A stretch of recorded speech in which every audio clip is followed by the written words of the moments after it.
Good morning. Welcome to today's event, organised by the various IP Help Desks of the European Commission. My name is Simon Cheetham. I'm the team leader with the China IP SME Help Desk. We are going to take a look at the agenda for this morning. And if we can pull up the agenda slide, you will see that this morning focuses very much on actual experiences of businesses involved in moving to a clean, circular economy. We will have an introduction from the EU's Executive Agency for SMEs, followed by a panel session discussing the IP, the key to success. And we'll move on to look at the various IP and business challenges faced by European clean tech companies into international markets. And then take a look at some international case studies in Southeast Asia, Latin America, and a look at the Japan experience. We will then conclude with a round table discussion. So the IP Help Desks are free services that aim to support the SME and research communities in Europe to make informed and strategic decisions regarding their assets in Europe, but also to provide them advice on how to deal with IP when internationalizing to third markets, such as China, India, Latin America, Southeast Asia, and Japan. Building on last week at the EU Industry Days, this event aims to discuss industrial challenges and highlight opportunities for the Green Deal with regards to intellectual property. It is clear that the EU's ambition is to have an industrial base that is value-added, agile, resilient, driven by innovation, and that respects the environment. For the green transition towards a climate-neutral EU by 2050 to succeed, it will require EU SMEs to be more competitive and have robust protection against unfair trade practices.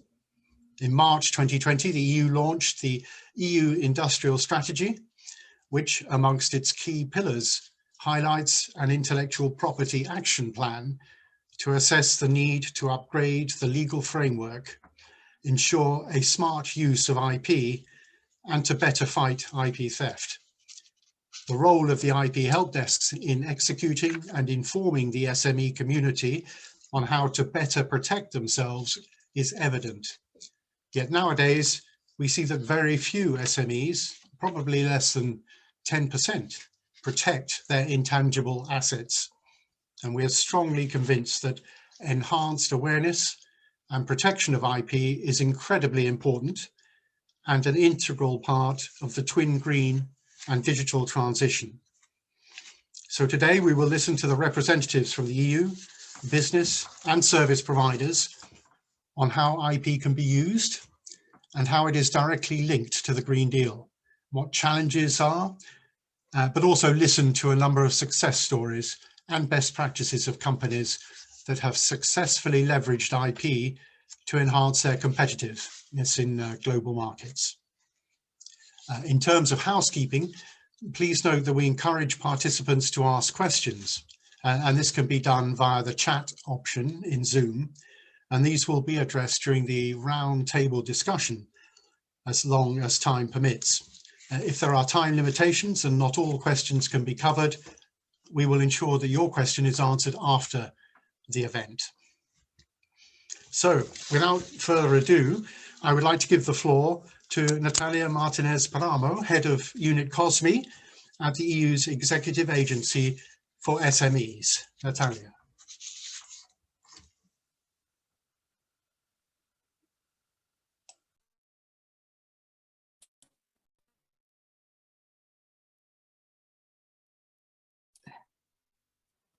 Can you hear me? Can you hear me? Yes. Okay. Okay. Can you see me? Okay. Good. Good. Good. Good.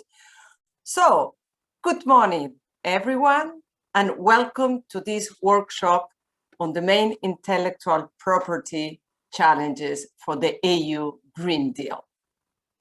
Let me start by expressing my appreciation of the work of the different EU-funded initiatives organizing this workshop, the European and International IPR Help Desk, and the EU-Japan SME Center. I would like to thank, in particular, the new member of the group, the India IP Help Desk, which started to operate it in December 2020. Welcome. So before giving way to the panel session, I would like briefly to speak about, first, the role of EASME in supporting SMEs' competitiveness. Second, the importance of the international IP SME Help Desk in the context of European IP policy. And finally, how the European Commission's IP Action Plan can contribute to the goals of the Green Deal. So let me start by explaining that our mission in EASME is to turn the European policy on SME into action. So we do so by managing, on the Commission behalf, several EU programs in the field of SME support and innovation, of course, including the IP Help Desk. Europe's 25 million SME represent around 99% of all companies, provide 2/3 of all jobs, and account for more than half of our GDP. So this is our data, impressive one. So we may say the backbone of the European economy and central to the EU's twin transitions toward greater sustainability and digitalization. We want SMEs to be the driving force behind the recovery after the COVID-19 pandemic. There's no question that protecting intellectual property is critical for the competitiveness of SMEs, not at all. So according to 2016 study of the European Union Intellectual Property Office, IP-intensive industries account for most of the EU trade with the rest of the world and generate a trade surplus for the EU economy. However, we also know that counterfeiting and piracy nowadays constitutes a major challenge for the most innovative firms. Challenges capable of damaging their economic success and, of course, also their reputation.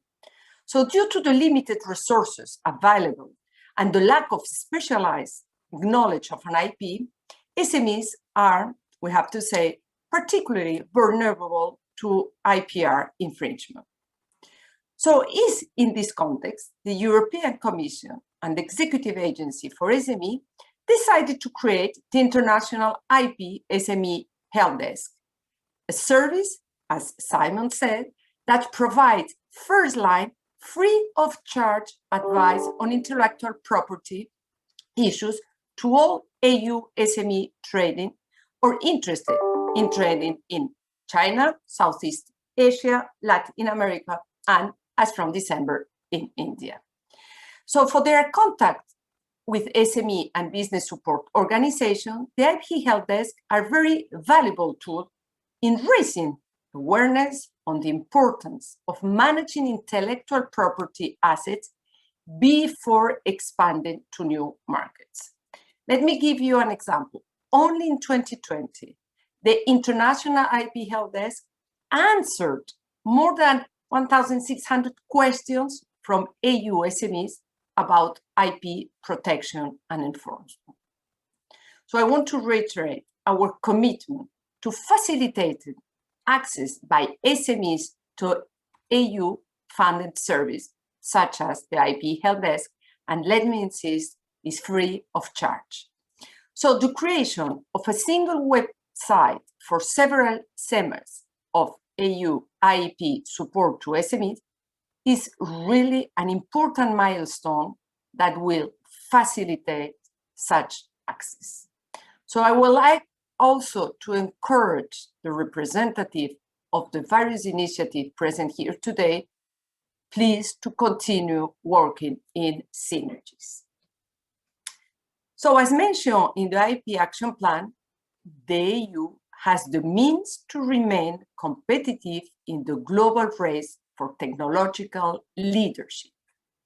So at present, Europe is at the forefront of cleantech innovation. European companies hold a major portion of green patents and have particularly strong IP portfolio in technologies related to climate change adaptation, carbon capture and storage, water and waste treatment. However, owning world-class technology is not sufficient to ensure the commercial success of the EU cleantech sector. Building the capacity of those companies to manage their IP green portfolio abroad can also contribute to that goal. And the IP Help Desk do so in events like the one today. So I hope you will find the presentation, the panel discussion, and the case studies as they constitute the agenda of this workshop valuable for your future commercials endeavors. So with this, I will conclude my introduction and give way to the next session, which will explore key challenges and best practices on managing intellectual property in the cleantech sector.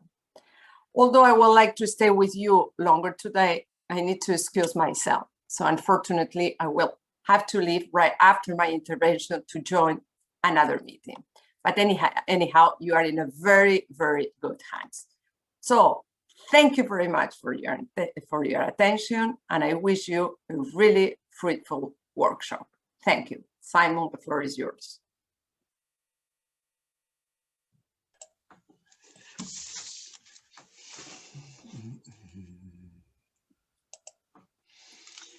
Thank you, Natalia.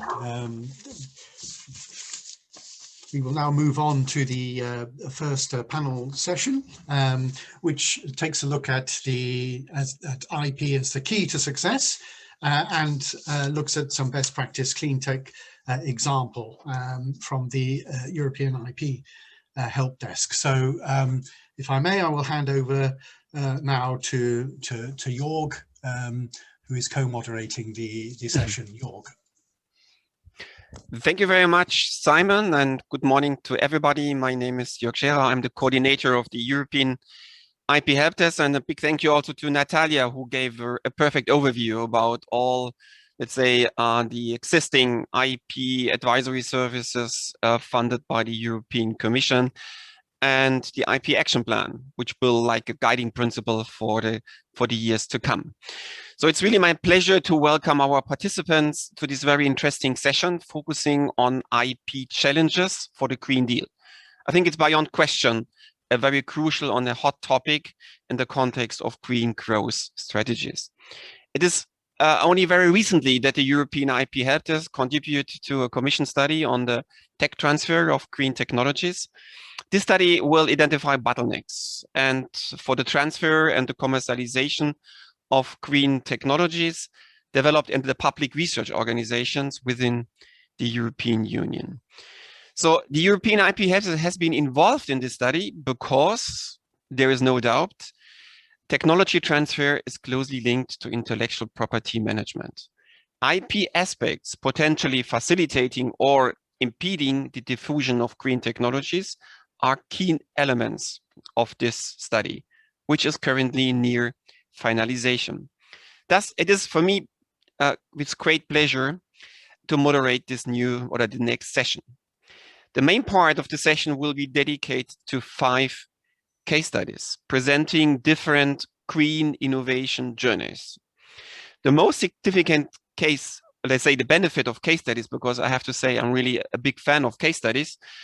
The most significant benefit of case studies is that they enable a holistic review. It's not a snapshot with a narrow view on a very specific IP issue. Our case studies today provide the big picture value of a 360-degree IP management practices. So finally, we hope that you connect with our stories and you can benefit from the lessons learned and the main takeaway messages of our IP experts and entrepreneurs presenting today. by this, that brings us then directly to the first case study of today. As a very first speaker, I would like to invite Christian Hackel. He's a member of the European IP Helpdesk team and represents Tumtec GmbH in Germany, located in Munich. And I'm very happy to say good morning to Christian. Christian, are you ready? Yes, Jörg, I'm ready. Thank you very much, Jörg, for your kind introduction. Thanks to Natalia as well. And good morning to all of you, ladies and gentlemen. Welcome here and welcome to my little story about the company Orkan Energy, to tell you a little bit about how they approached the topic. Next slide, please. Here we are talking about waste heat as one aspect of cleantech.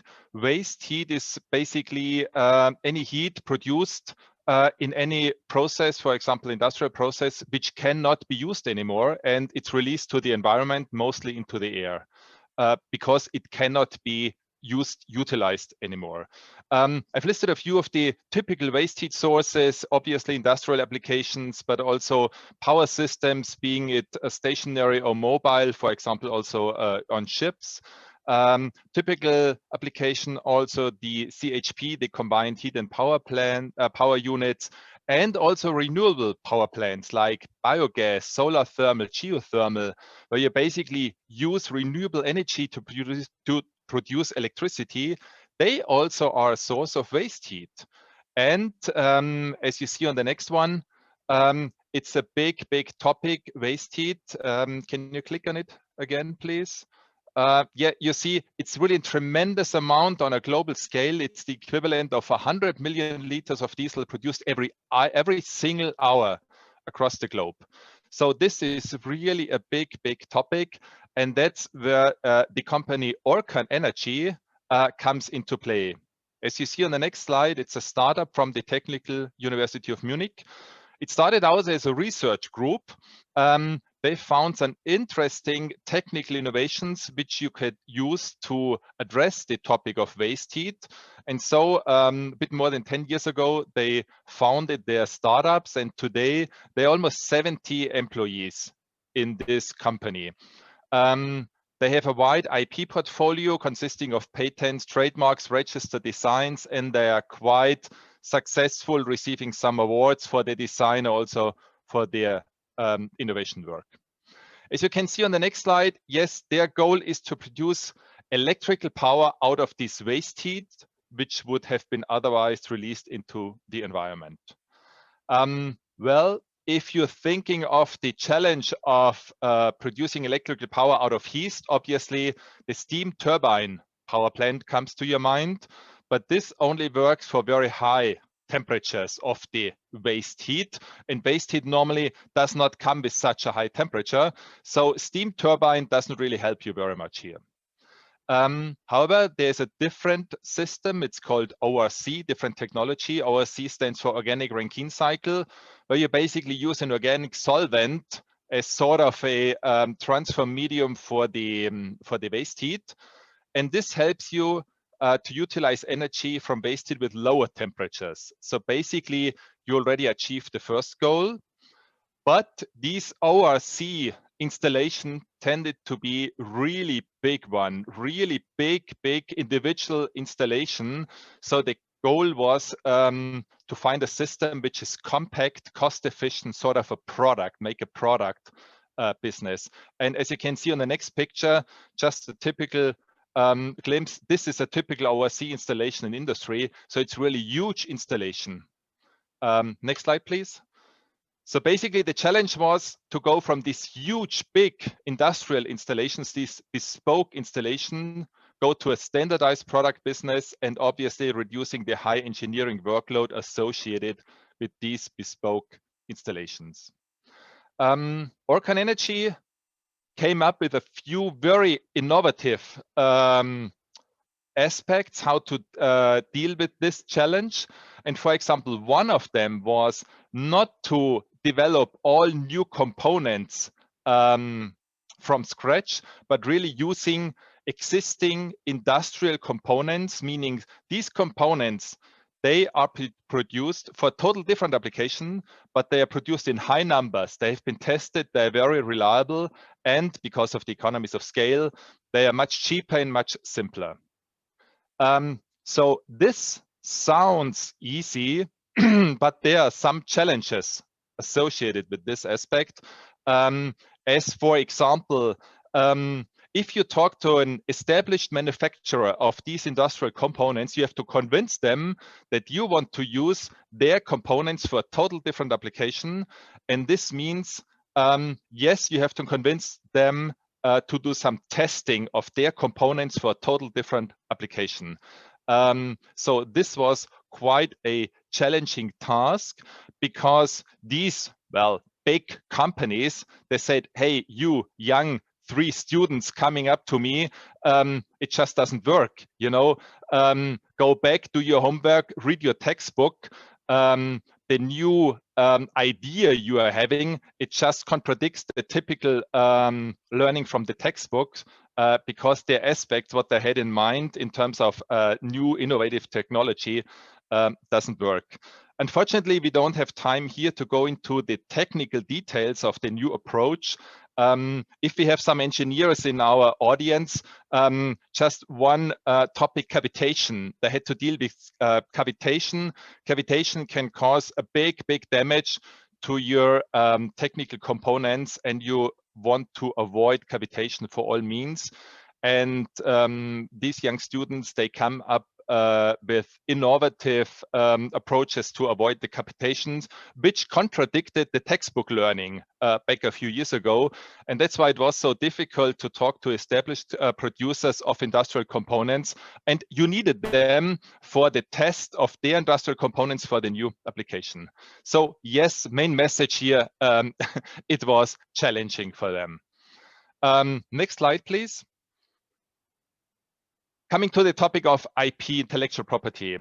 IP was very important for Orcon for several aspects. The one was, for example, yes, their product was rather easy to reverse engineer. Once you basically had a closer look at how Orcon's approach was to solve the problem, it's rather easy to reverse engineer. So that's why patent protection is really essential.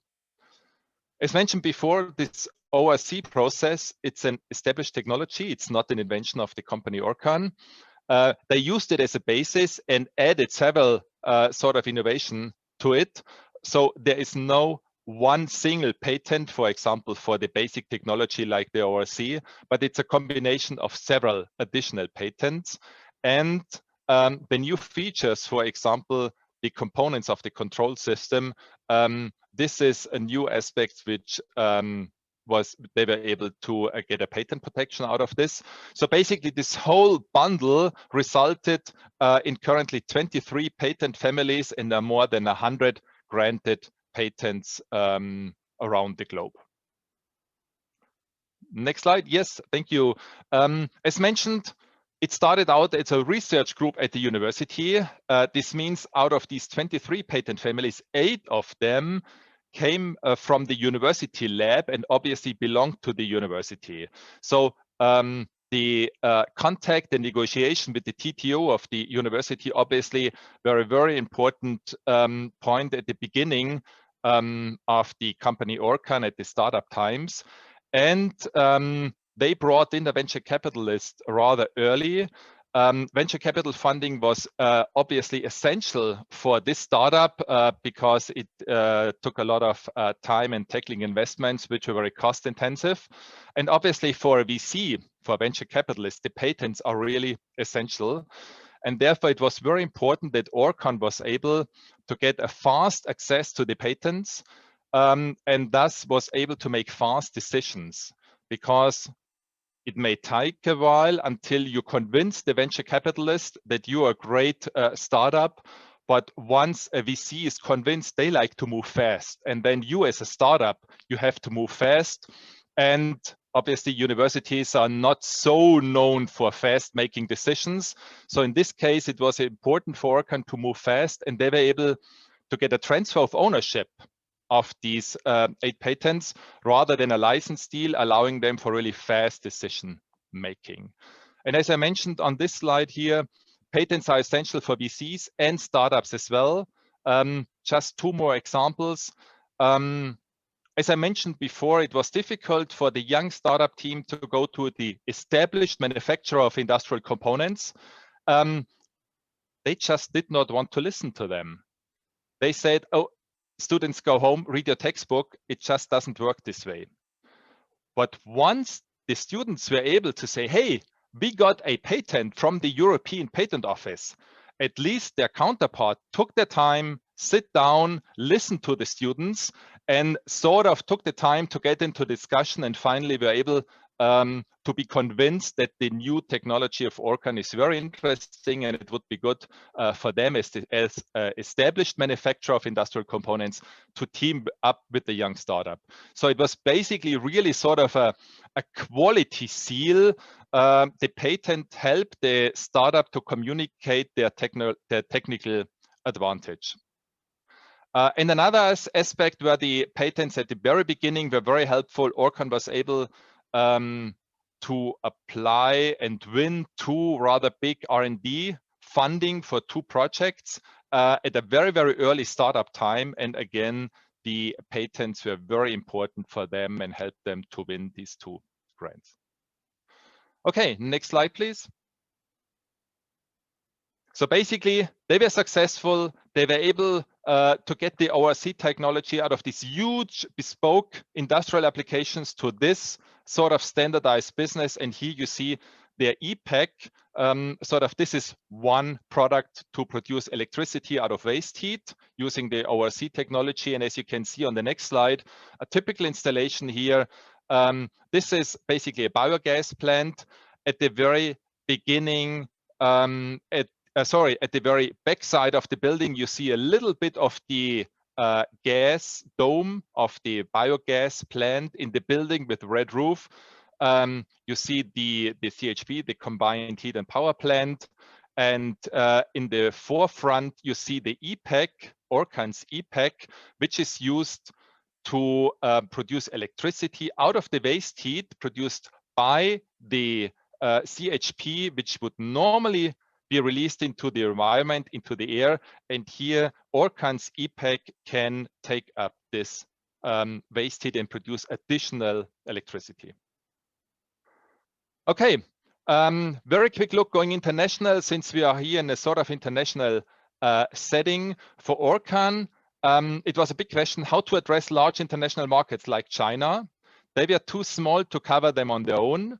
So they had two options: give up a huge potential market or find a good local partner. Good is basically a partner with a strong market presence in China, for example, and having a common understanding of a technology and doing business. Next slide, please. They teamed up with a Chinese partner, formed a joint venture with this Chinese partner, granted a license for the technology and know-how. But with this license, they were rather selective, keeping some of the core technology to Orkan, at least for the time being, and only giving some sort of less critical technology through this license. And the license was exclusive for Asia and Africa, and as you can see from the manufacturing, marketing, sales, and maintenance. Next slide, please, how it works. Basically, the core components with the core technology, they are being built in Germany by Orkan, then shipped to the joint venture. Other components are added in China. Then the full product is shipped to the customer side, installed by the Chinese partner, because the Chinese partner, they know all of the local demands. And with this setting, they had a very, very big first success, a huge installation in Myanmar, where they had 70 gas turbines of the Chinese partner plus the ORC from Orkan. And so on the next slide, it's basically a summary of the journey of Orkan from the single installations in Germany. Next one, please. As you see on the next two pictures, this product, next one, please. Typical installation, as I told you, one single Iep next to one installation. Click on it, please, again and again.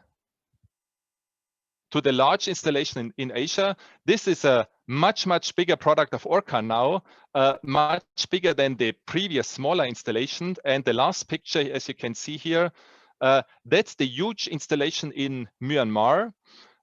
If you look sort of at the very foreground on the left-hand side with the three sort of round exhaust shapes on it, this would be the gas turbine of the Chinese partner, and sort of these two rows in the middle, that's the Orkan overseas. And you see Orkan used to sell one small product at a time, and here they had one project with 70 huge, large products from Orkan.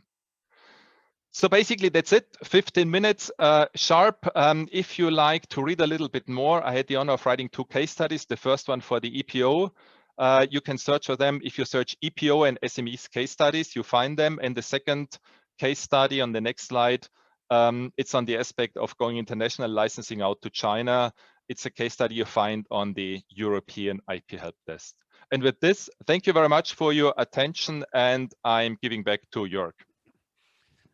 Thank you very much, Christian, for your valuable insights in the Orkan journey of innovation. I like very much the part that you stressed that about the credibility of patents to convince investors, especially for startups or young entrepreneurs. I know that we received a couple of questions, so we will keep them, and then we'll have at the end of the session, we will have a roundtable discussion. And then, of course, Christian is able to answer to them then right after the last presentations. Now, what we see now in the Orkan case was that there has been a technology developed at a European university, and then it has been used for startup activity, and then finally decision was made to reach out for the international for internationalization. And that's actually also something now we will have a similar story now, of course, in a different field of technology than from Portugal. And this story then will be told by Daniel. Daniel is an ambassador of the European IP Help Desk. And he is going to tell us, what are the different IP and business challenges faced by a European cleantech company when expanding in international markets. I'm very happy that also that one of our ambassadors is contributing to this workshop today. You know, our ambassador scheme consists of 48 European IP Help Desk ambassadors from 28 countries, and they help us to have a better outreach for IP awareness and IP training all over Europe, or to SMEs all over Europe. So by this, I just give the floor to Daniel, and happy to meet you. Hi, good morning, Jörg. Thank you very much for your kind words, and it's my pleasure to say you good morning from Portugal and to share with you a case study from here. The first thing that I should say is that clean tech is not new, is not a thing from the Green Deal, and our case from that I will show you in minutes. It starts a long time ago. I was a child at that time. So next slide, please.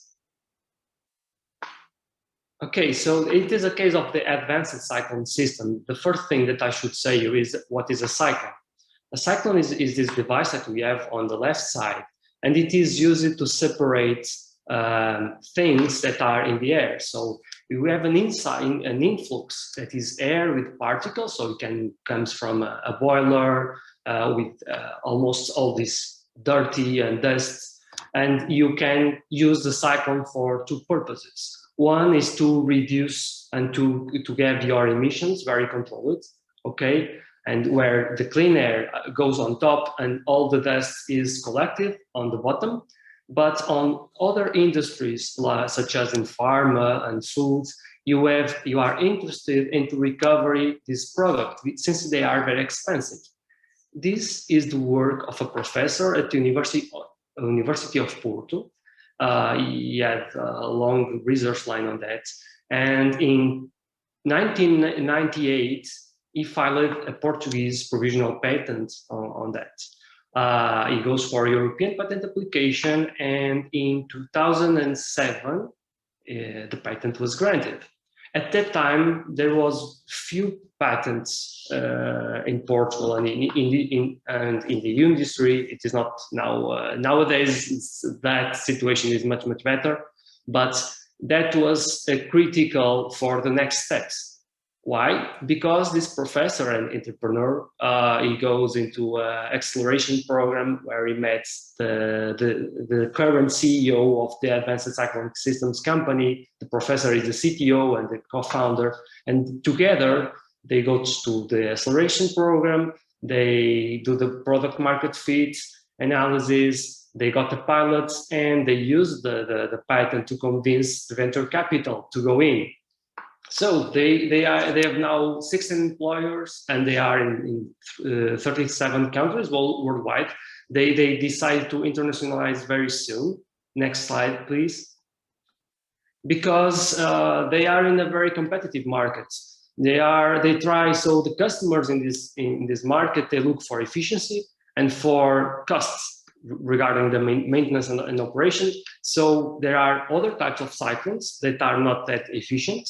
And you have on the top the filters. And so the value proposition of ACS is to have a very good efficiency, okay, at a certain low cost. On the right, we have just an example of industrial installation in South America. Okay, next slide, please. But life is very hard. And if you remember, the patent that was filed in 1998 is expired now. Okay, so they have an holistic approach of IP. They have 3 patent families, 1 per technology. So the Hurricane, Recyclone MH, and Recyclone EH. They filed some trademarks applications, but nowadays their most valuable assets in terms of IP are the software, that they have the copyrights and the source code, but on top of that, it is a trade secret, because very few people inside the company can access to the software and the know-how. And these assets allow them to develop new cyclones in a very fast way. So their value proposition is not taking too much time developing, because what is important in cyclone are the proportion between the side diameters and the height. And it depends on the number and the inflow, the types of particles, if they are hard or not, because there are a lot of chemical reactions inside the cyclone.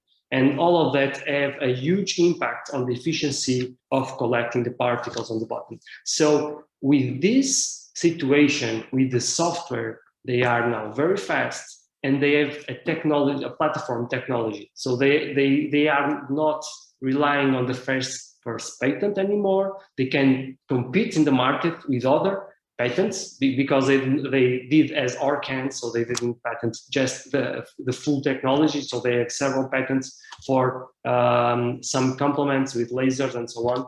And with that, they are doing a very personalized, customized approach to the markets. Okay, they are now exploiting new markets, as I told you, in pharma, and all kinds of industry, in a very user-centric design, because it is very complex to solve these problems. Okay, they have to have a huge know-how in chemical engineering to develop a very good cyclone, and with that they have a competitive advantages.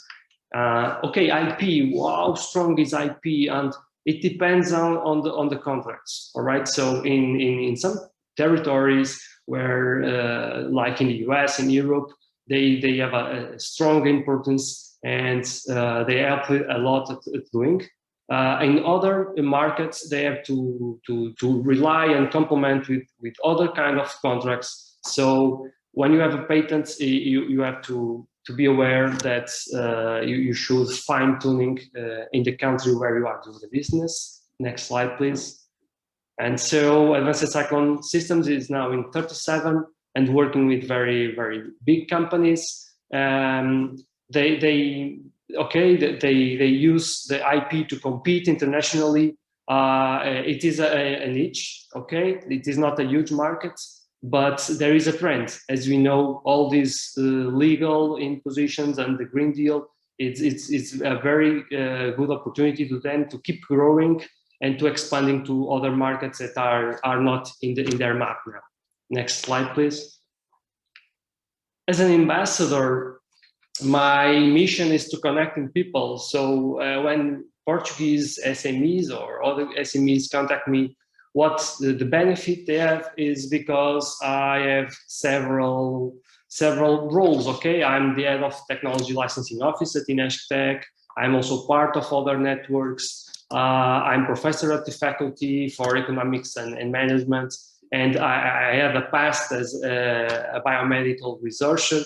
So to me, it's easy to understand their needs and to connect to someone that can help them at creating value, at being informed about IP. And that is the impact of an ambassador. Next slide, please. And we have also an in-house case. So from this the lessons learned with this case of the ECS, we develop a software that is based on artificial intelligence algorithm that is with a Portuguese company called Águas do Tejo Atlântico. So it is wastewater treatment.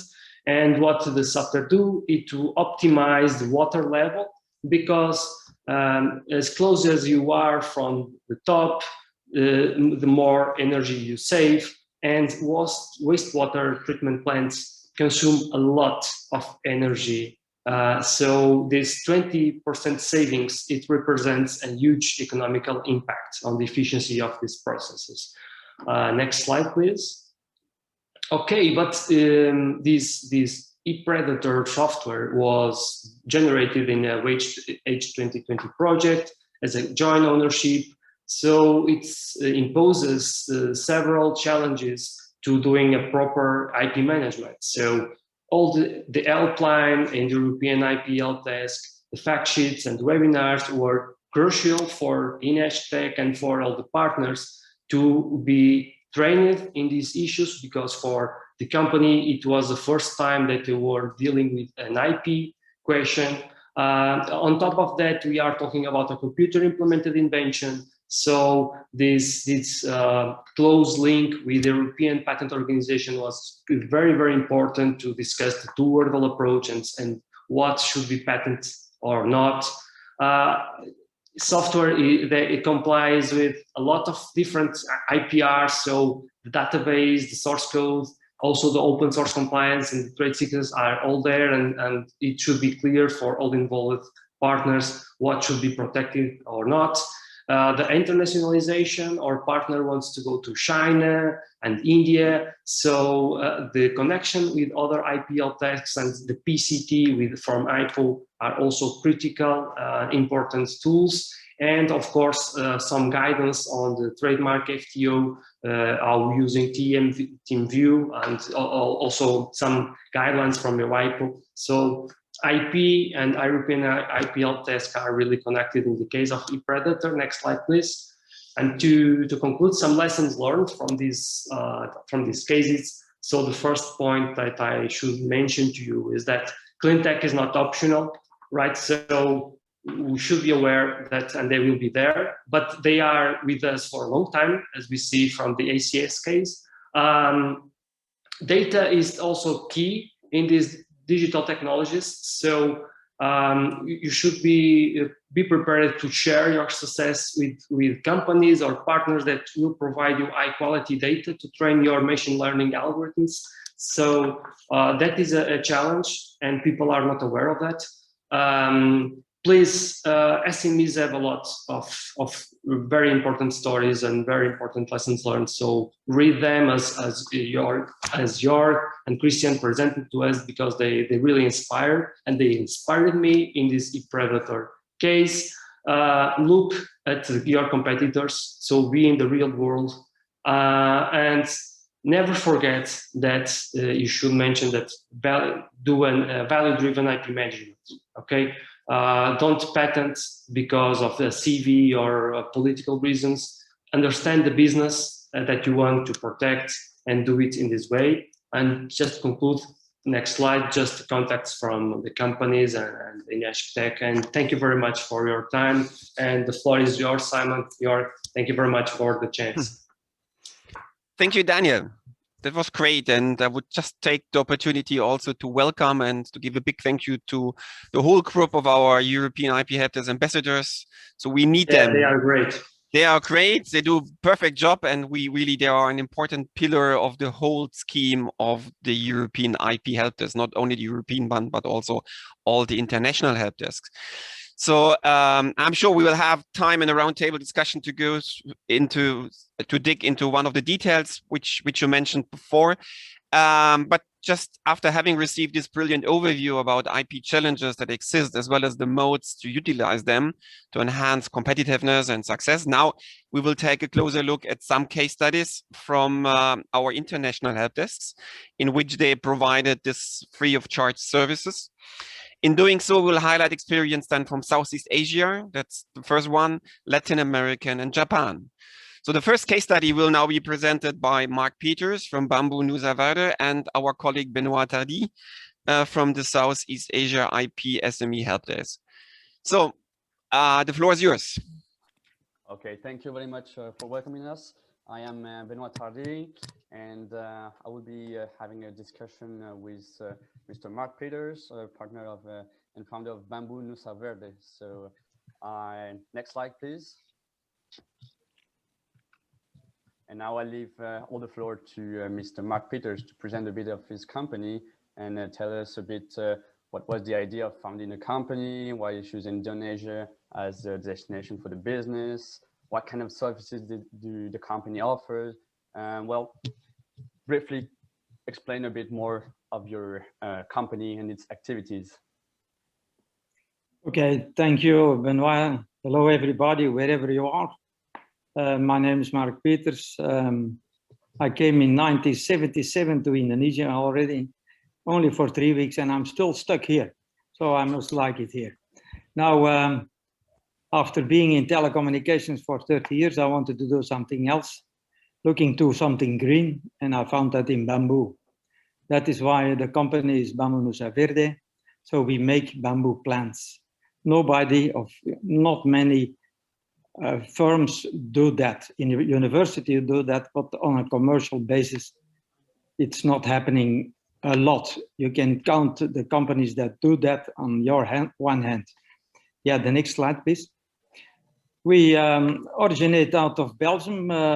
We based our technology on Oprins. We are for the moment not anymore linked to Oprins, but still to Mr. Jan Oprins, who was the creator of the tissue culture, the creator of making bamboo plants in a bottle.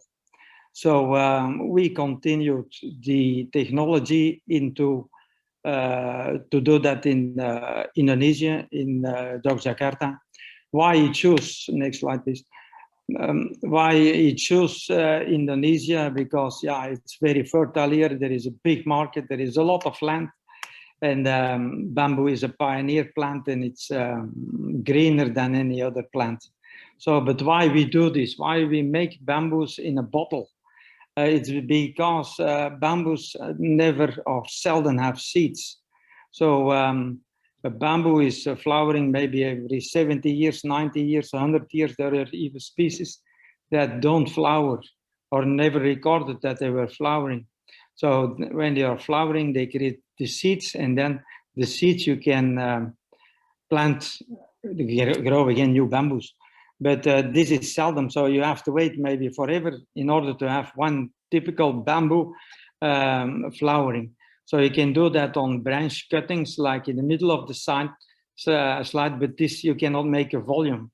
In volume, you can only make by the technology what we have, and then you can put a nursery full with bamboo and plant everywhere. Where we export these plants, we export it all over the world.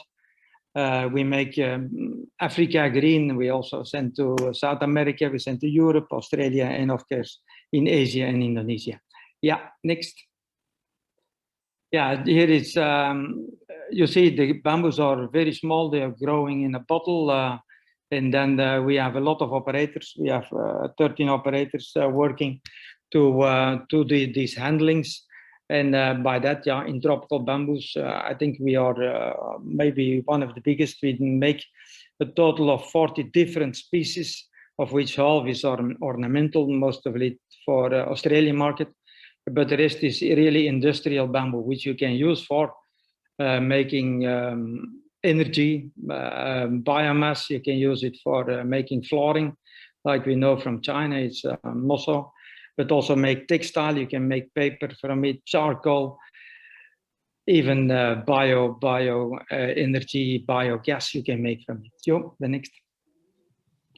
So this is, we grow them in the laboratory, and then we plant them out in the greenhouses, and then eventually in the nursery. So we have in total big 18,000 square meters. We have 500,000, up to 500,000 bamboos in stock, and those are sent out over the world in smaller sizes, maximum 30 centimeter. And for the local market, we send out plants ready to plant 80 centimeter. Yep, next. So how it's done, and then we come to our worries and why I contacted Benoit and team in Vietnam. So how we do that, we have two different processes. I show you only one here, and that is we take out of a bud of a bamboo, then we put it in a special media, and then we hope that the bamboo, this piece that we cut out of the bamboo, that it is still thinking that it is on the bamboo plant, and that it starts growing into the bottle. If that is working, then we go to a multiplication that's in the center, and then if that is working again, so the bamboo it's quite difficult to do this process because of contaminations happening into the plant. The bamboo is very high exposed to contaminations, more than any other plants. Again, the reason why not so many institutions or companies do this. And then on the right side, that's so in the middle, and the top on the middle, it's the bamboo is growing without roots, and then we put in roots. And on the next picture, and then if it's big enough, then if the root is well developed, then we put in tunnels, and then they grow up until the middle. Then it's called a plug, which is 30 centimeter, which is sent all over the world. And we grow it up further till 80 or 1 meter, and that is can be planted around Java or in Indonesia when there is a possibility to ship by truck. So again, this process is quite difficult because every species has a different treatment. They need another protocol, they need another media composition in order to grow. So we were very much concerned how we can do that, since everybody is talking now about bamboo in textile, bamboo to make everything green.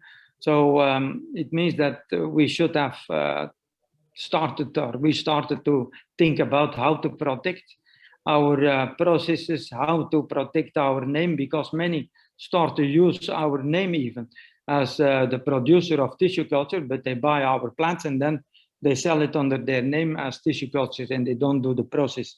So that is the reason why I was in contact with the team in Vietnam. How can we do that? Next, please.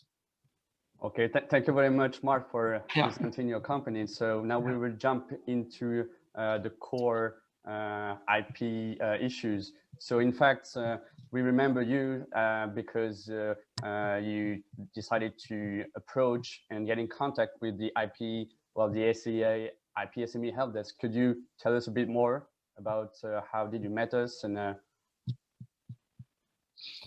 yes, we met. Then there was a seminar here in Jakarta where you made a presentation on intellectual property rights and how it could be protected in what way. So with patents or registering the technology in what way. So we continued the discussion during the months, and then we made up our minds that first of all, we have to register our name, like I told already. They use this bamboo nusa verde as a reference, since the bamboo is totally different and performs totally different in the field, in growth-wise and yield-wise and speed-wise. So so basically it was that you were already worrying a bit for the future and wanted to obtain maybe some protection before growing up the business. Yeah, yes, that's right. And then we have to look to a patent, but the patent, again, there you have to disclose all the details, and that we didn't want to do. So we opted for, first of all, registering our name, but that is on your advice. And that we could protect, and then eventually, if we ever will share our technology to a third party to do the same in other countries, how we could do that. How we could protect our trade secrets, and that again with non-disclosure agreement and a confidentiality agreement with it, the third party should give us some kind of protection. Because one of the biggest concern was either to use a patent, but in fact it was already existing patent, and you were like improving the patent. And also we advise you to more follow the trade secret part, confidentiality, secrecy. That's right. Yeah, so that we did do that. We registered our name. You saw that in the previous slide. We have Bamboo Nusa Verde logo is registered, and then BBIT, BBIT. This is Bamboo Biotechnology, which is also registered. It's currently in the registration office of the Intellectual Property Rights Division in Jakarta. And So basically, these are actions that were taken just after we spoke, and you also managed to get some information from other official sources. Yes, but in fact, we tried to find out ourselves, most of it thanks to your guidance, how it's done in Indonesia and what is the best way to do it in Indonesia. So for that, I must sincerely thank you to guide us along the way. And that's what we have for the moment. So we have this BBIT register. So it means that our plants can take behind the name of the Latin name of the bamboo, we can put BBIT. So everybody will know BBIT. From where comes BBIT? It is from Bamboo Nusa Verde, and that's a brand name. And this is from the trademark and trade secret perspective. But I remember also that you were registering species before the Ministry of Agriculture. Could you tell us a bit more about this? Yes, in order to get recognized by the government, we had to do something special. And that is to get an approval of a plant that was made in the laboratory with all the characteristics around it, how big it was, how it grows, what color it has, and all that. So we do that. It's quite a long process also. It has been verified and that has been certified. So we have two key species. One is an ornamental, another one is an industrial species, which carries now the name of BBIT, and we give a code and even behind that. So it's very clear that this is a bamboo coming from us in with these and these characteristics. And you will in the future continue to protect some other species, maybe some other trademarks, or it will depend on the evolution of the business? Yes, first of all, I think we have to register our name, and then we can see if we're gonna protect the protocols, maybe how the protocol is made, and then also NDA that we will register it in the trade department, so that there is a kind of protection based on your guidelines at the time. And would you say, like on in order to wrap it up, like on the impact towards you and your company, how is now the level of awareness, your knowledge about IP? Is it better? Do you know now how to get the data, who to contact, or maybe collaborate with some local lawyers in Indonesia?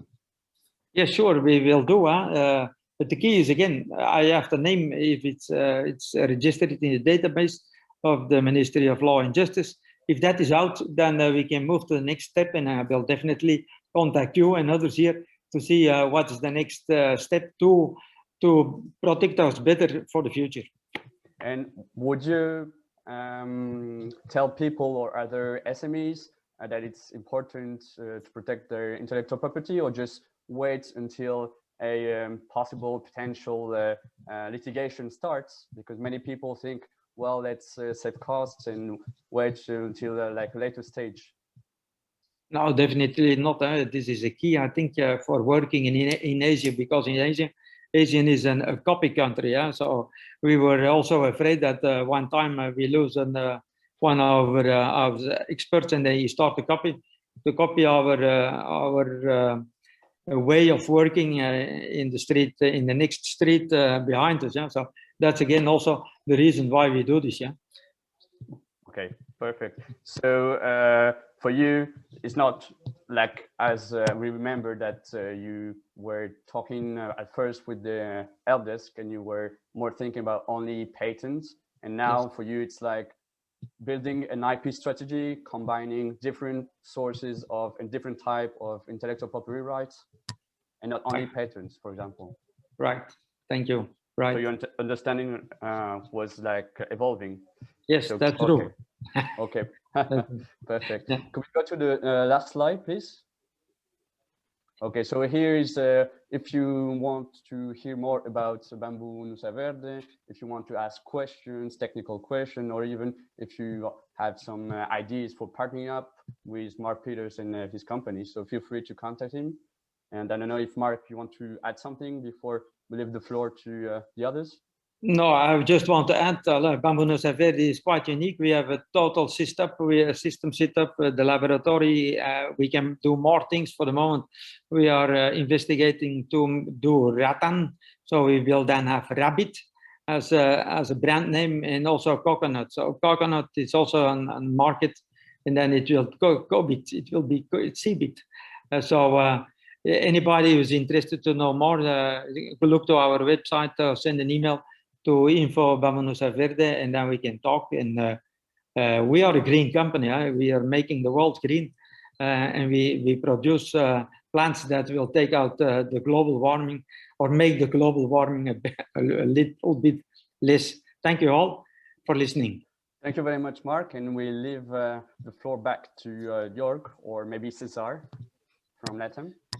Just me. Thank you very much Okay. for the both of you. I mean, it was a very inspiring and lively discussion about a really green success story from Indonesia.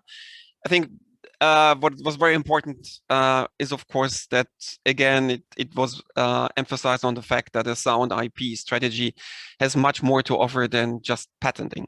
So I think it's big thank you to Mark that he took the time to present his business. I think it's definitely an advantage to talk directly to the entrepreneur who puts everything into action. And thank you, Benoit, for guiding the discussion. So now we move directly forward to Simo and Cesar presenting a very interesting biotech or case from a biotech startup in Finland. Please go ahead. Thank you very much, Jörg. Good morning, everyone. Hello from those of you who are seeing us streaming, as there's no alternative. We used to see each other's faces. Now this is not the case. We miss you anyway. And now I'm very pleased to be here today, because today I'm bringing you one of those companies that when you know about their story, you simply fall in love with them. It was my case. When I heard about it, I just started thinking, wow, I have to bring this example to everyone, as they are simply doing things right.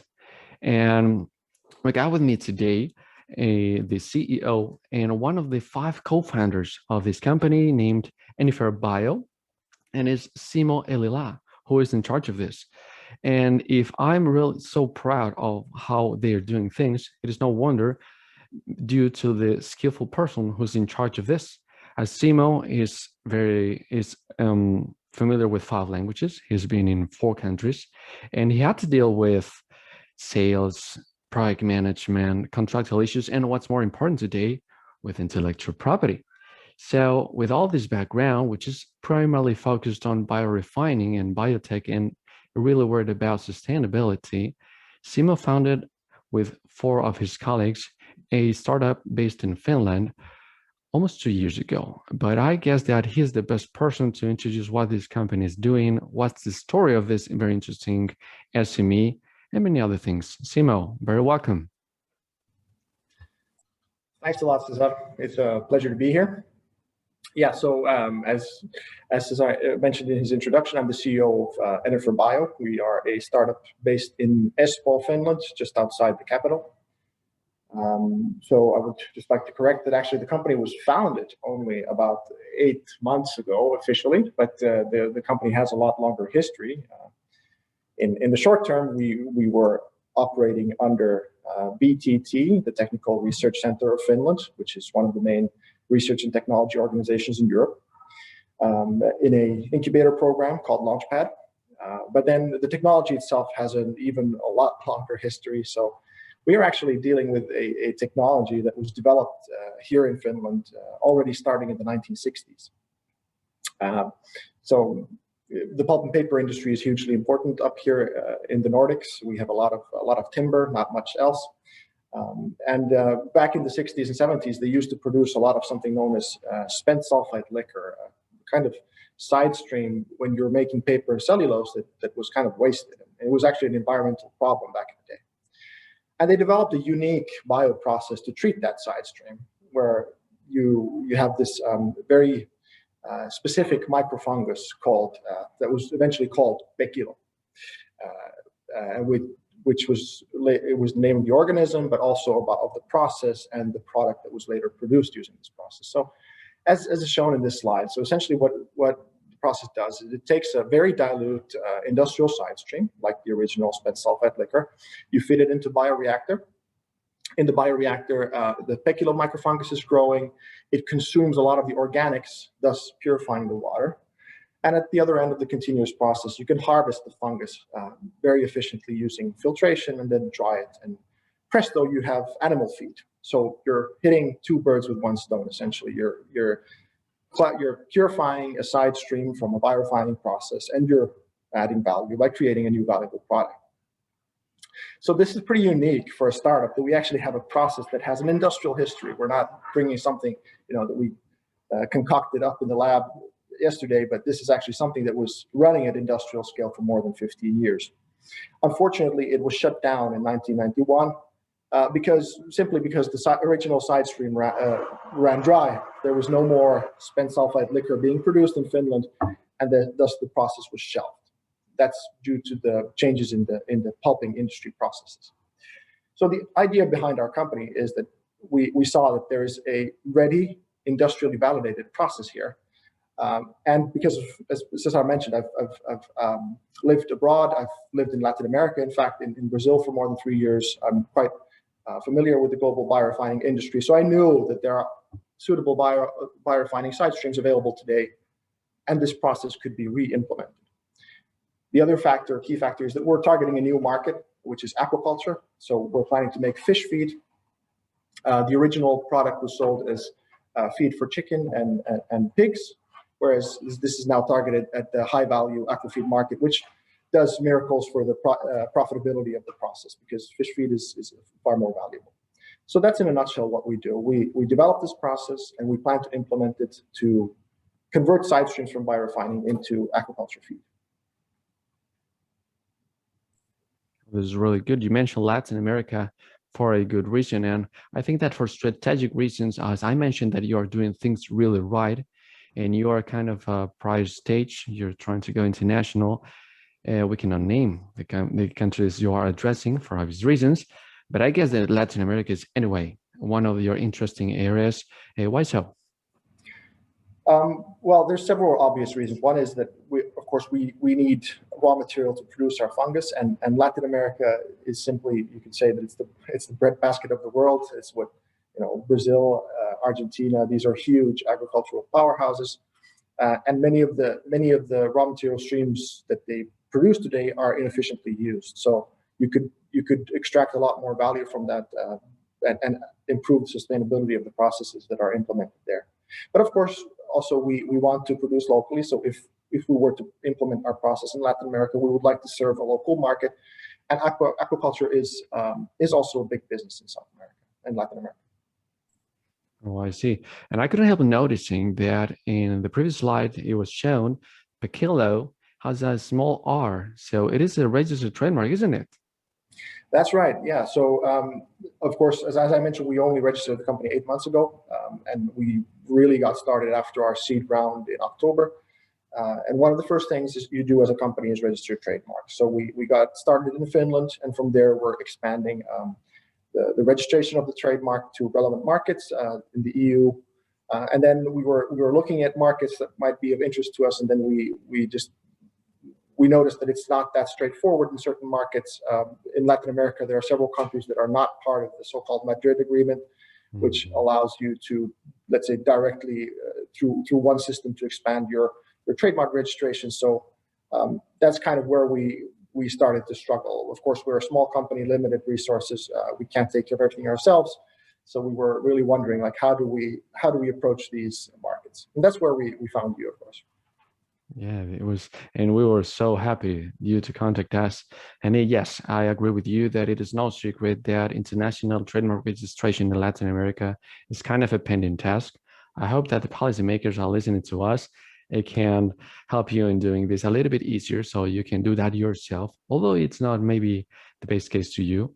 But anyway, it is pretty noticeable that intellectual property is key for you and your company. But why is it so? What is so important? We know trademark is absolutely key. It's kind of protecting your name, but why else? Yeah, so trademarks, obviously, we want to build a brand around our product that is recognizable. People would associate it with sustainability in aquaculture. But then on the IP side, of course, when we're talking about biotech, it's all about IP. It's all about patents. It's about protecting your inventions, making sure that they cannot be copied. At the same time, ensuring that you have the freedom to operate in what you're doing. It's, of course, we are at heart, we are a technology company, and what we do is develop the technology. And in the future, we might, in several cases, see that our business model is actually licensing, and to license something, you need to have IP. Of course, it's also important as a startup, for building up your valuation and ensuring that you're able to raise more funds as your company always needs when you expand. And you mentioned, you said it the right thing. If you don't have your rights registered, you cannot license anything. You have nothing to license. No one would give you a pen if you don't have something exclusive. That is what intellectual property provides you with. And I'm really glad that you contact us, and that a company like yours that is really handling so many things at a time, and you are particularly in charge of these relationships and with dealing with stakeholders and managing the core business of it. And you found us, so I'm really glad you do that. And why was it so important for a company like yours to have this kind of services at their disposal? As I briefly mentioned, of course, when you're starting a new company, you have limitations both in terms of available funding and of staff. So you just simply cannot do everything yourself. There's a lot to do and not enough resources to cover all of it. So all of these kind of services are, of course, a way to expand what you can do, and I think it's really, really great. And I was really happy. I suddenly remembered seeing one of your presentations at a EU event, and I'm really glad that I contacted you. And I'm actually really glad for your invitation here, because I was not aware that this service also exists for Southeast Asia, which is also of interest to us. So I know where to call next. Oh, this event really worked. We made the connection. We'll let the people know your case study, and many of the attendees would have learned the basis of a good driven business like yours. So thank you very much for being here. I'm going to call backing you up during the panel discussions. But anyway, should any person willing to have more information about this company or getting any partnering or a license, they can contact you directly. And for bio, you got the details on the first slide. It's going to be shared anyway. Thank you for being here. Keep you posted. Thanks a lot. Thank you, Cesar, for bringing up this very, very interesting case study. And a big thank you to Simo, a very fresh entrepreneur who took some time for us. And I think we learned a lot from your valuable contribution.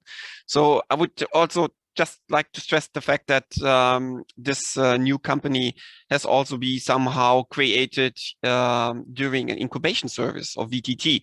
So the VTT Launchpad. I think that's very interesting for us, also for the help desk, that we collaborate more and more with such regional, local, or national incubation services, and we provide complementary expertise when it comes really to support the new companies, the new startups, which are incubated in this local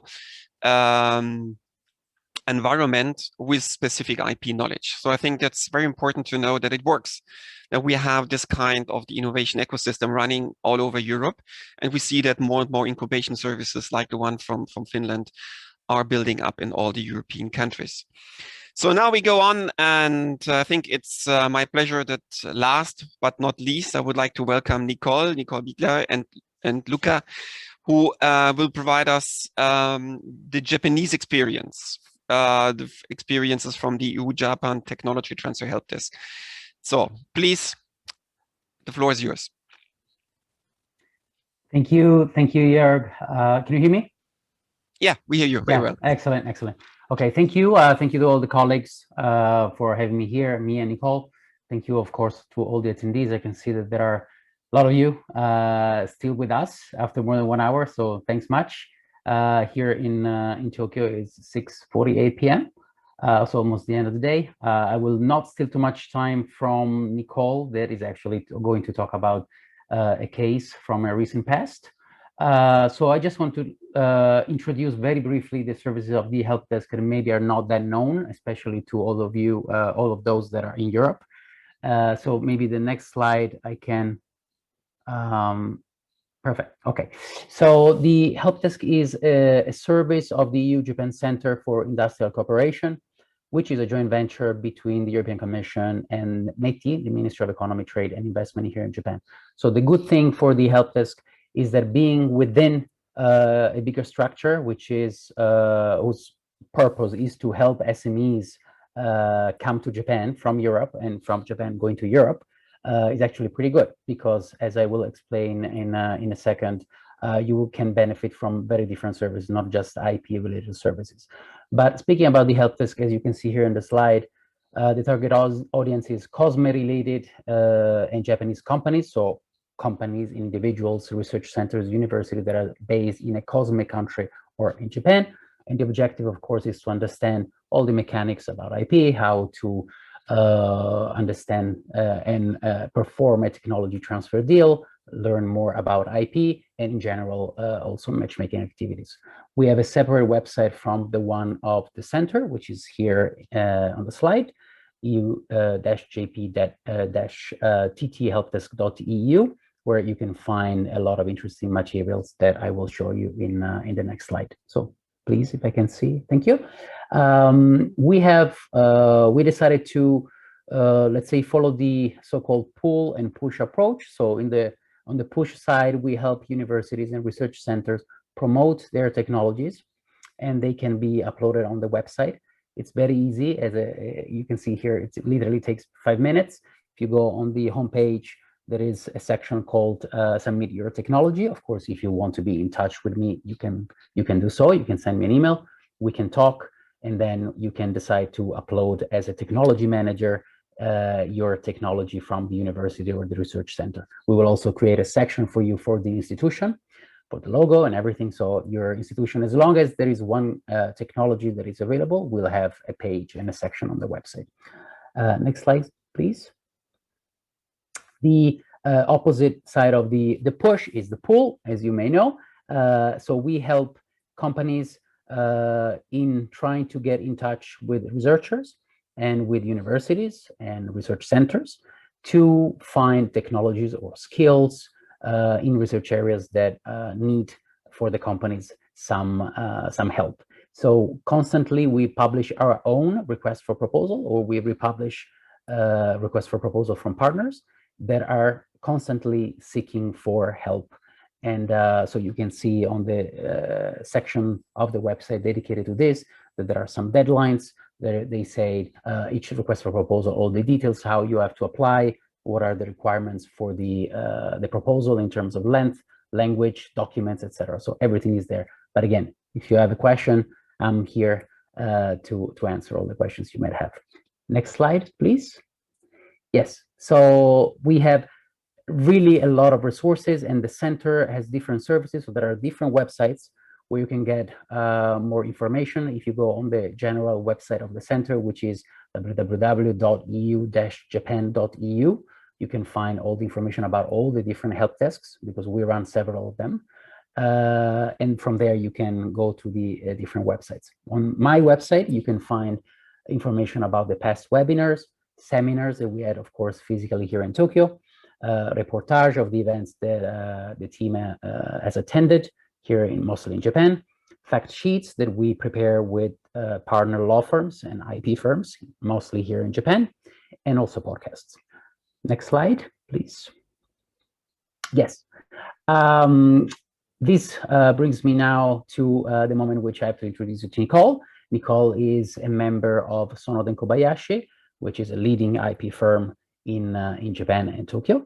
And we have been working as a help desk now for maybe 3 or 4 years with Sonoda & Kobayashi. That helped us in many different ways in creating this so-called IPR support program, which allows companies and individuals to be in touch with us for a pro bono IPR support program, which means you can have a conversation with a patent attorney, and then, of course, you will know whether or not it's possible for you to maybe file an application here in Japan, where are the different routes, how much time it takes, costs, of course, and everything, of course, is confidential, and you don't have to, you're not committed. So, of course, if you don't want to move on, you're free to do so.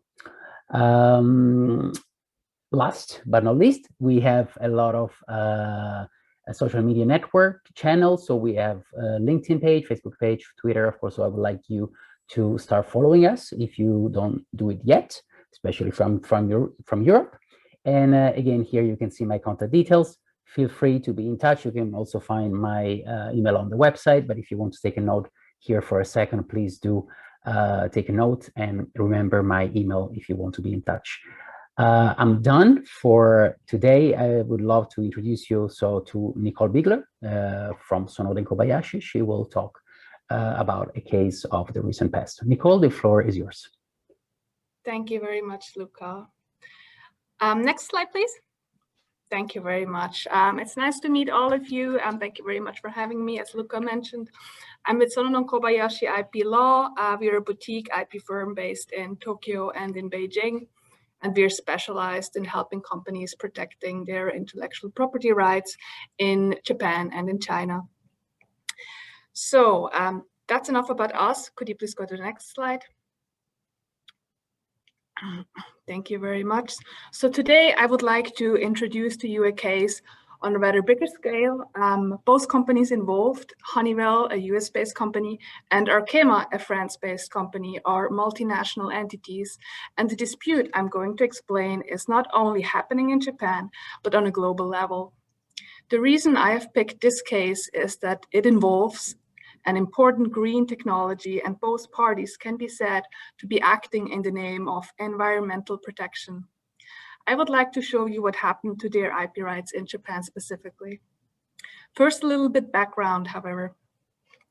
So before the mid-2000s, automobile manufacturers used a refrigerant called HFC 134A for automobile air conditioners.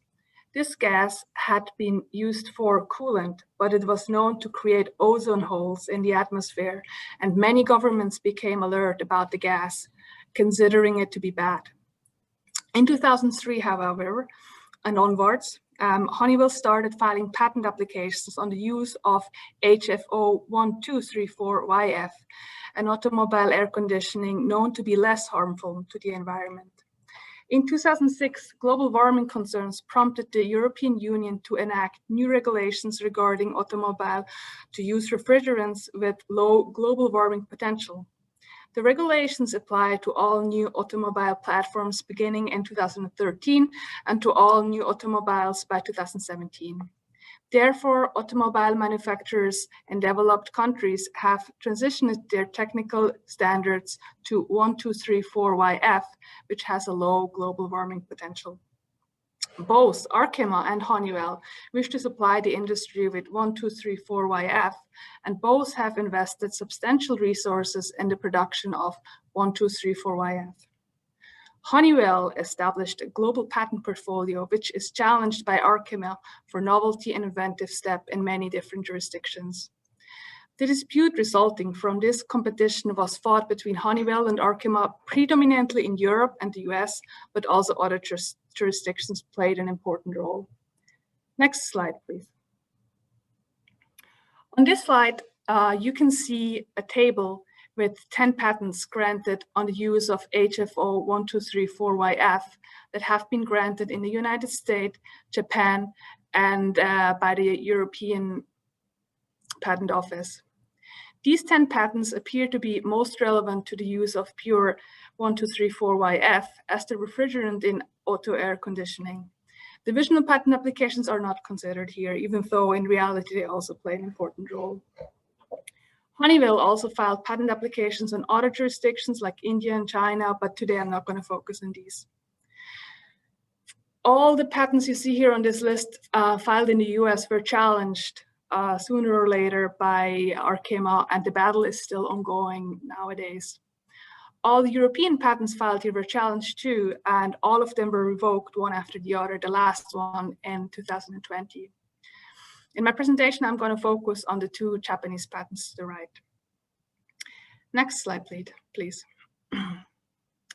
In the long history of this battle, the 2 companies have used several tools to challenge each other, as well as other competitors. As already mentioned, numerous patent disputes were filed. It started all in 2009 when Honeywell and Arkema in Germany, when Honeywell sued Arkema in Germany for infringement of a European patent.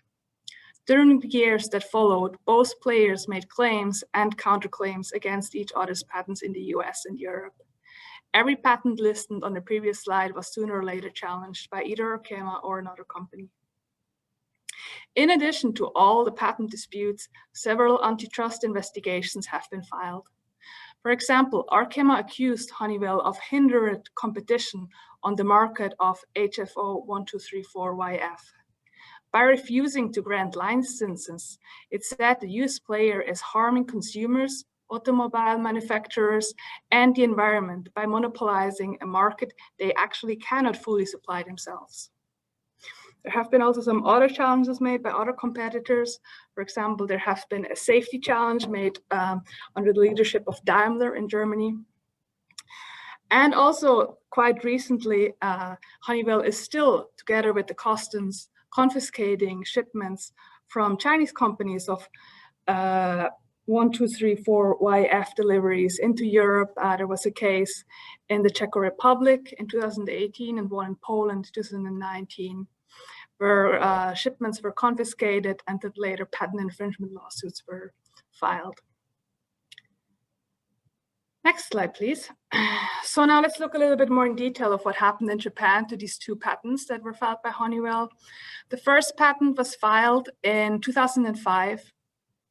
The patent coverage was a heat transfer composition comprising a component described in a chemical formula in the patent, along with a polyol ester or polyalkyline glycol lubricant. During the prosecution already, a third party or several third parties investigated the dossier. This is already a sign that there might be some adversarial proceeding coming up. Finally, the patent was granted in March 2011. Within a very short period of time, 3 separate nullity actions, these are trials for invalidation in Japan, were filed by 3 different parties. One was, of course, filed by Arkema. The other 2 were filed by 2 Japanese companies, one by Daikin Industries and the other one by AGC, which used to be known as Asahi Glass.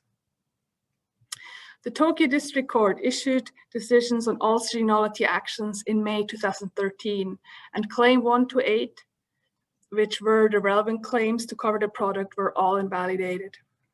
Honeywell appealed to the IP High Court on these decisions, but all decisions were upheld in 2014. Honeywell then tried to appeal to the Supreme Court in Japan, but the Supreme Court decided not to hear the case. The decision to invalidate patent was finalized 2015 in April, and since no further appeals are possible, the decision is herewith finalized. To the next slide, please. Something quite similar happened to the other patent of Honeywell filed in Japan. This one was filed in 2006. And the patent covered use as a refrigerant of a constituent containing tetrafluoropropane, which is HF1234, in air conditioner of an automobile. Here again, there was a lot of inspection during the prosecution of the case. The case was granted in 2010, and soon afterwards, again, 3 nullity actions were filed. One nullity action was filed by Daikin Industry and later joined by Arkema. One by Arkema, later joined by Daikin Industry. So these 2 companies, French and Japanese, started to act together against Honeywell. The 3rd nullity action was filed by Asahi Glass, but later withdrawn because Asahi Glass made an agreement with Honeywell. So they dropped out. Nevertheless, the Tokyo District Court issued a decision in 2015 and invalidated the full patent. Honeywell again appealed to the IP High Court, but the decision was upheld in 2017. Then Honeywell tried to appeal to the Supreme Court, but the case again was not heard. So the decision was finalized in 2018. Next slide, please. Now let's look at the decision in a little bit more detail. For both patents, the issue was whether the inventive step requirement was fulfilled or not. There were 2 problems whether the invention can claim inventiveness or not. Number 1, 1234YF was already described in a prior art among about a dozen other compounds. And problem number 2, the prior art stated 1234YF is actually a good refrigerant. Honeywell, however, had argued, yes, it is known as a refrigerant, but not for air conditioners for automobiles, which are different from air conditioners in general. The judges, however, decided in both cases that air conditioning in automobiles is not so different, and therefore the invention lacks inventiveness. Also, worth to mention is that despite the potentially social impact related topic, the Supreme Court decided not to hear either case. This is because the Supreme Court in Japan cares about legal interpretation of the law, but only rarely social impact related cases, which include environmental related topics. Next slide, please. So what are the lessons learned from that? First of all, both parties can claim the position of the environmental friendly party. Honeywell for providing a product helping in the conservation of the environment, and Arkema for stopping Honeywell from monopolizing a market relevant to the conservation of the environment and preventing unreasonable profit under the catchword of global environment. Number 2, the Japanese patent system is neutral because it does not care whether the patentee is a good guy or a bad guy, or whether the invention was made on a goodwill or not. Number 3, the Japanese patent system simply asks whether the invention has novelty and inventive steps and whether it fulfills other requirements to get a patent in Japan. And number 4, with the current examination standards, social impact or environmental impact is not considered when the JPO decides whether a patent is valid or not. And this is not a topic the Supreme Court deems important enough to hear. Now, next slide, please. So this is my last slide. We're coming to the end of my presentation, and I would like to finish here. I don't want to let you go with the feeling that Japan does not care about green technology. That is not the case at all.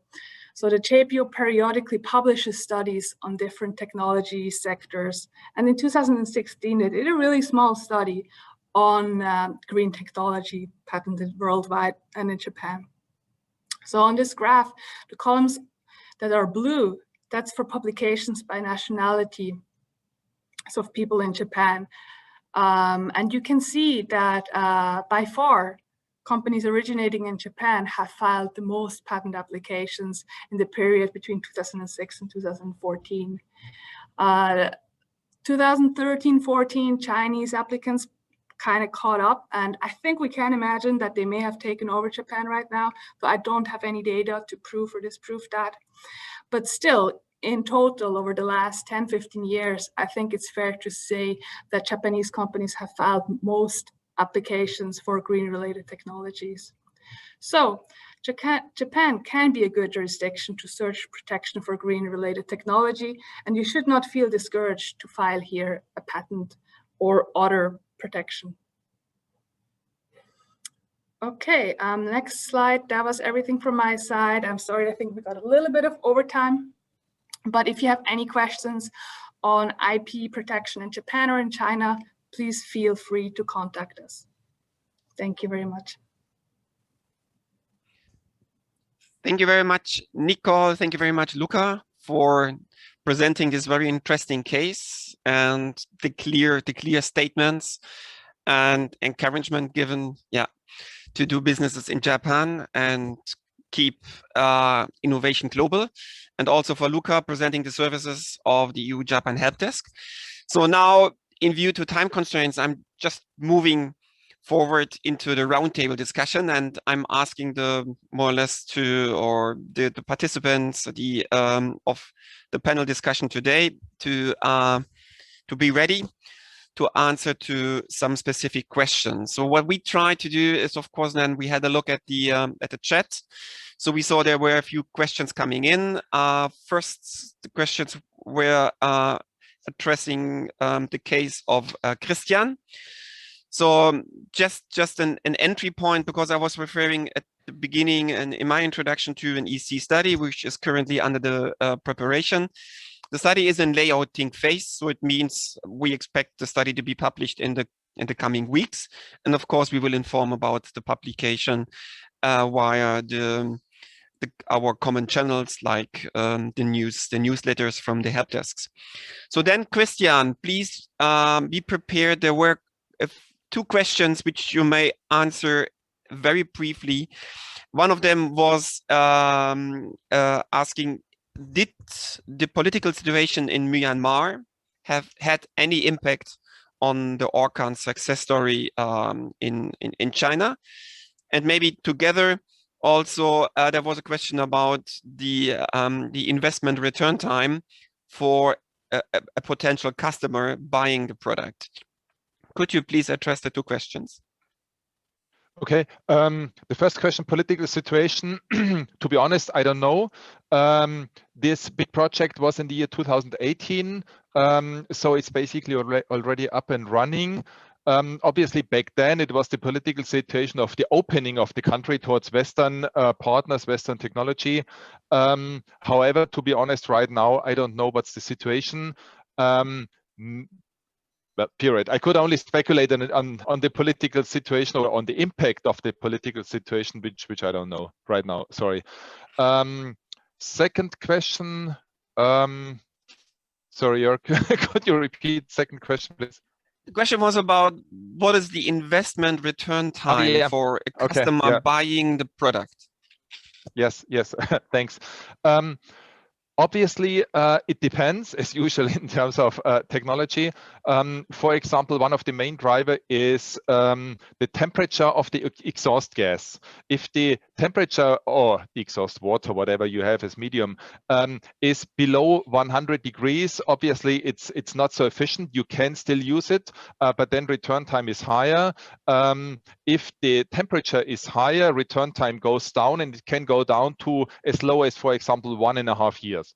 So it's really a return time is depending on the individual situation, but it can be really in good situation, it can be below 2 years. And so obviously every investor will see it as a great investment with such a low return, time on return of investment.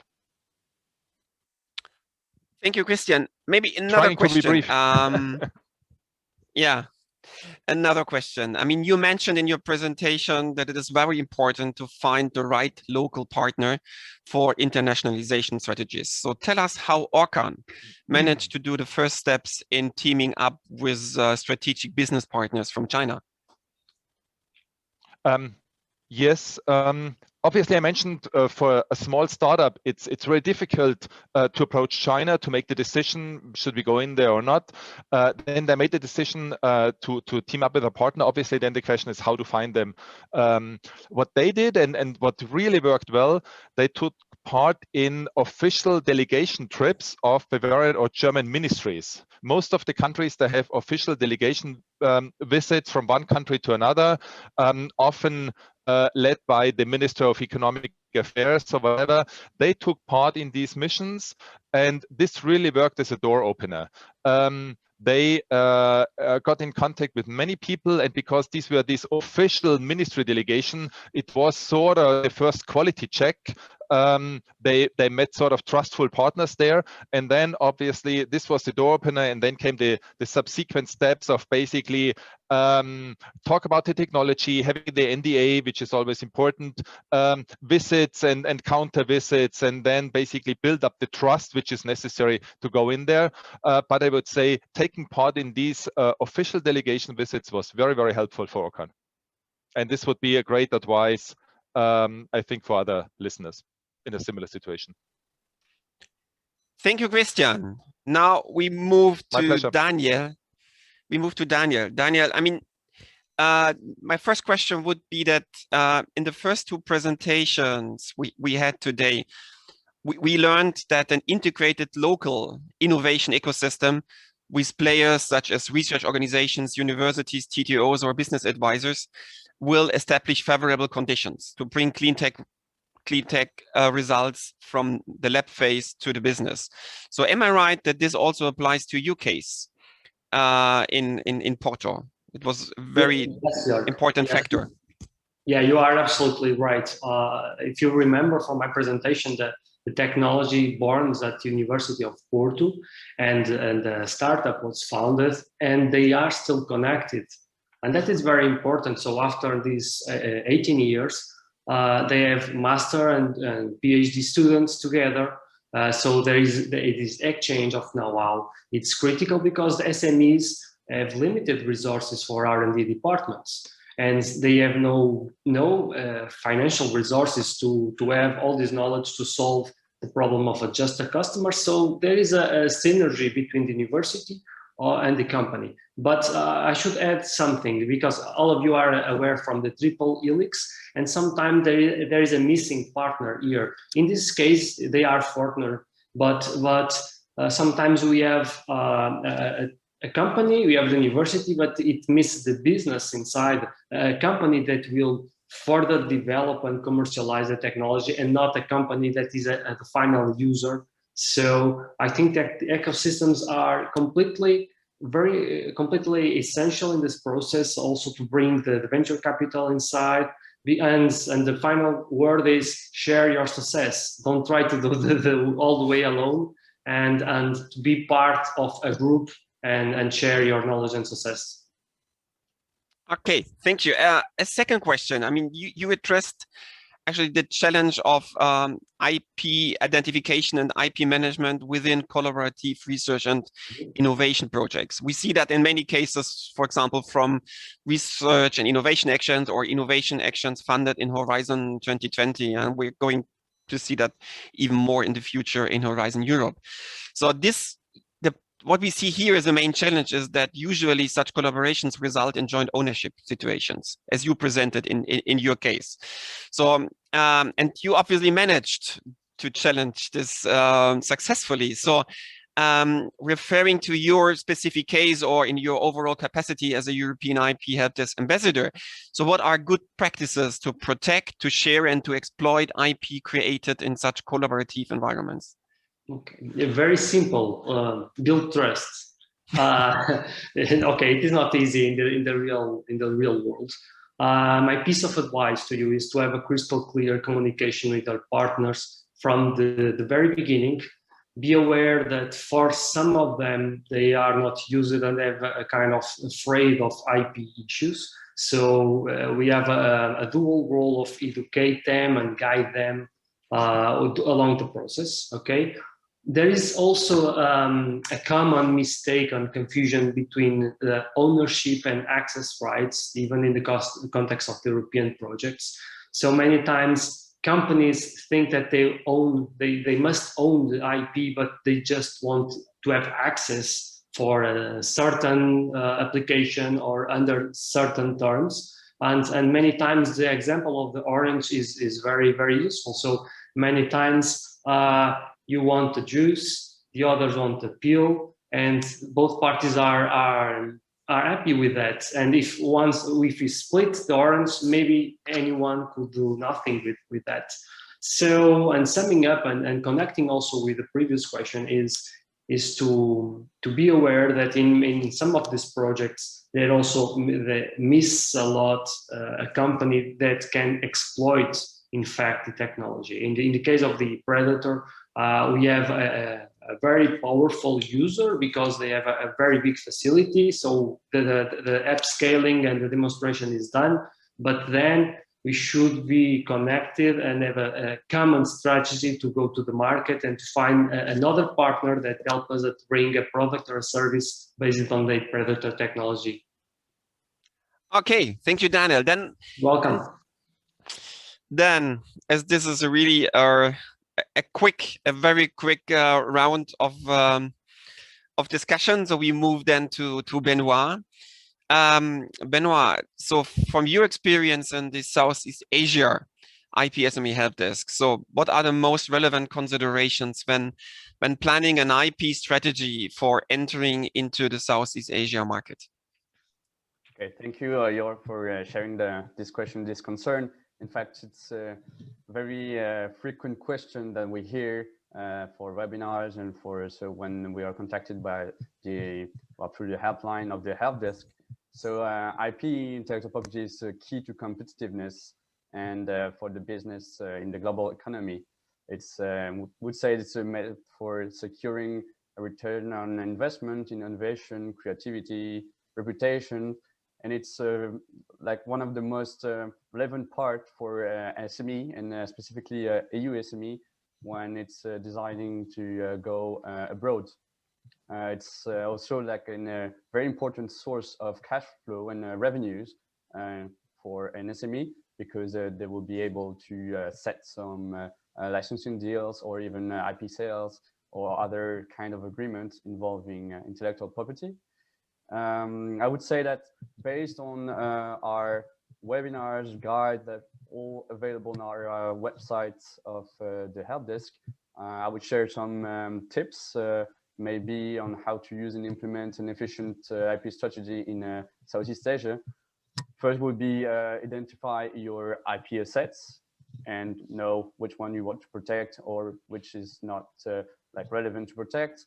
Prioritize the protection accordingly to your specific strategy.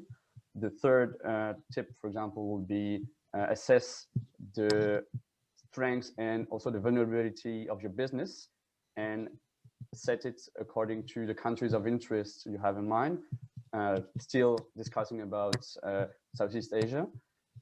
Fourth one would be register your core intellectual property rights as soon as possible. Just don't waste, because as you may probably know or not, in Southeast Asia, it's the first to file system in most of the countries of the region.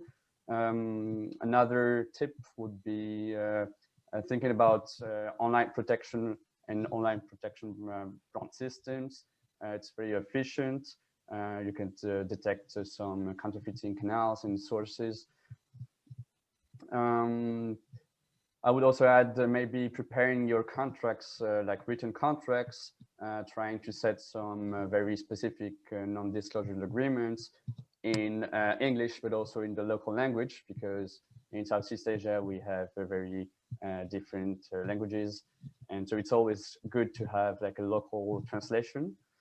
And finally, always trying to get the help and contact support of a IP intellectual property local expert. And this person will be able to further explain you the specific policy, the specific practice rules, and help you to guide and also connect with the national IP office. Thank you, Benoit. Maybe just a very last question and a brief answer to that. I mean, we know that sometimes European SMEs try to work on, when it comes to register IP, try to work on the registration themselves. What would you recommend them? Do they need to hire a lawyer, or would you also give them assistance to find the most appropriate one?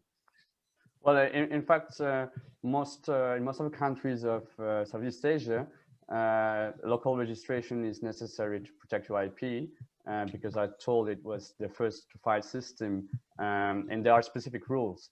It's not like a global territory. You have to apply on each country, from each country, for example, for trademarks and patents. So I would say that yes, generally it would be better to contact a IP expert, mainly because before some local IP offices, the representation is mandatory. Well, you have to do, you do have to appoint a local representative. But the second step would be that before some IP offices, there's only the local language which is accepted. So if you are a EU SME, you will have to go through translation, and this can also be brought to you by the help of the IP local expert. But I would point out that some of the offices of IP offices in Southeast Asia are now more familiar with English. And for example, you see Brunei, Cambodia, the Philippines, Singapore, and you can also file applications in English. And this is the same for the website. It's slowly evolving. And now you can also see a lot of information available on the websites. It's also in English. Okay, thank you. Then we move to the next panelist representing the Latin American help desk. So Cesar, I mean, what are the most common difficulties or barriers that European companies face when they reach out for Latin America or get in contact with the Latin American help desk? That's a tough question. I may have to take a look on the speaker notes, if I may, but no, it's not that tough because many companies come to us and addressing the very same kind of question. They're trying to take the leap and they don't know how to do that. And the very first barrier or problem they encounter is that they cannot do that themselves. And Latin America has from a regulation and business point of view, a very different ecosystem. And starting from the beginning, online access is not as normal as it is in Europe. You cannot just simply go to the website of the Intellectual Property Office and file the application if you have no local domicile there. So that will be the first barrier. You need to have a local domicile, but wouldn't make any sense to be able to send this application if you don't really know the specificities of the local regulation. No sense. As really good, well appointed Eugene Sweeney in the chat, you need to have strong rights to do this. And if you're just doing that yourself, maybe you're not identifying the weaknesses of your right, and at an ultimate stage you would be rejected and you would have lost time and money. So having your own, doing that on your own is not that easy. You need to go, if you rely on local experts. Even in some countries, you don't have even online resources. You need to go that physically. So this is one of the main concerns. The second one is that you are not using your own language, as the Madrid system, for instance, as we mentioned that during our case study presentation, is not so well spread. You need to go country by country, which means translations, a lot of the documentation, and you need to rely on local experts again. So it is not as accessible as they wish. And they have some specificities. And for instance, there is no protection for non-registered design, which is kind of a shock for those companies of the fashion industries, which are relying on this kind of protection form that in Europe provides from automatic protection, whereas in Latin America, you're absolutely naked. Either you register or you can be absolutely exposed to legal copies. And finally, I would say that the last one is counterfeiting.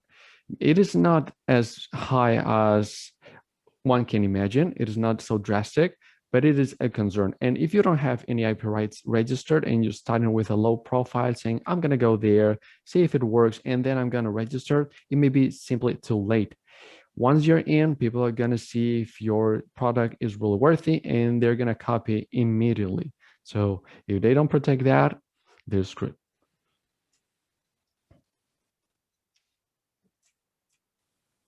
Thank you very much, Cesar. I mean, there's just not enough time for more questions. There's only one, and which one I would like to address to Nicole, because that's one we received in the chat. And it is about a problem, I think, which refers to all the international cases that SMEs usually do not have the experiences or the financial means to deal with infringers. And the question here would be, how could SMEs adopt strategies and best practices to monitor and to deal with potential infringers, taking into account the challenges SMEs usually face? Is there any good tip, good recommendation how SMEs could manage this challenge? Maybe Nicole or Benoit, could you address this question? Yes, for Japan, I'm happy to answer. So the JPO has a specific desk for SMEs too that brings some support. Might not be so easy because of the language to directly communicate with them, but if there is a Japanese language specialist in the team, then it might be an option to reach out to them and see whether there is some support that is possible to get there for free. And another option, if there are some funds around, with working together with the local council and making a good deal, that the local council is keeping an eye out for competitors and infringers is another option, but that will cost them a little bit. Did that answer your question? Yeah, it did. It did, because really it was one of the questions in the chat, and I think what the case you presented for Japan is also something we could definitely also transfer to other international territories. So, I mean, I'm really sorry. I think we could keep on talking for hours, but I have to move and to pass the word over to Simon for the conclusion. So from my side, so very much, thank you very much for all your great presentations, your reflection points, and the takeaway messages in this short round of discussion. If there are any further questions from the audience, please get in contact with our colleagues from the help desk. So please make sure, I mean, this is directed to our participants and the audience today. Please make sure that you benefit from the large experience and the hands-on services to start or to grow your business. By this, I would like to hand over to Simon, and a big thank you to the panelists, to the experts for that you took some time and you brought out this very interesting discussion. So please, Simon. Thank you, Jörg, and thank you for co-moderating today's event. And I would also add many thanks to all our presenters for their insightful contributions and for giving us the benefit of their knowledge and experience.